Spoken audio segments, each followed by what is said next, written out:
Industrial dispute act section 12 subsection 3 and section 18 subsection 1 of industrial dispute act 1947 ప్రకారం వాళ్ళు ఒక ట్రైపార్ట్ agreement చేసుకున్నారు.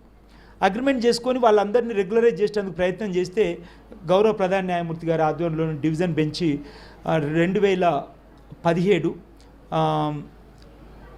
July 3 రోజున దాన్ని స్టే చేసింది. అప్పుడు ట్రేడ్ యూనియన్స్ తరఫున మేము ఇంప్లీడ్ అయ్యి సెప్టెంబర్ 7th సెప్టెంబర్ 12th 2018 రోజున సుదీర్ఘమైన వాదనలు కొనసాగించి సెప్టెంబర్ 18th రోజున ఆ పబ్లిక్ ఇంట్రెస్ట్ లిటిగేషన్ పిటిషన్ను డిస్మిస్ చేయించేసేసినాం.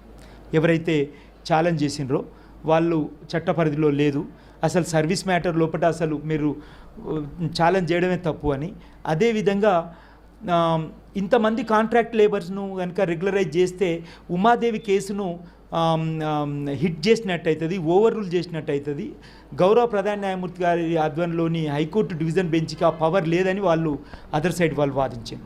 కానీ ఇండస్ట్రియల్ డిస్ప్యూట్ యాక్ట్కు సంబంధించిన ఇండస్ట్రియల్ లేబర్కు సంబంధించిన ఎంప్లాయ్కి సంబంధించిన డెఫినేషన్ వేరు, ఎంప్లాయ్కి సంబంధించిన డెఫినేషన్ వేరు.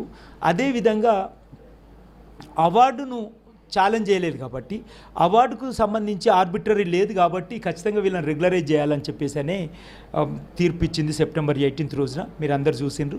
ఈ తీర్పును సవాల్ చేస్తూ సుప్రీంకోర్టులో కూడా వాళ్ళు పిటిషన్ వేసారు. అప్పుడు మేమే స్వయంగా లేబర్ ఎలక్ట్రిసిటీ ఎంప్లాయీస్ తరఫున ఇంప్లీడ్ అయ్యి అక్కడ ఒకటే రోజున February 1, 2019 రోజున డిస్మిస్ చేయించడం ద్వారా ఇవాళ మొత్తం రెగ్యులరైజ్ అయి ఉన్నారు.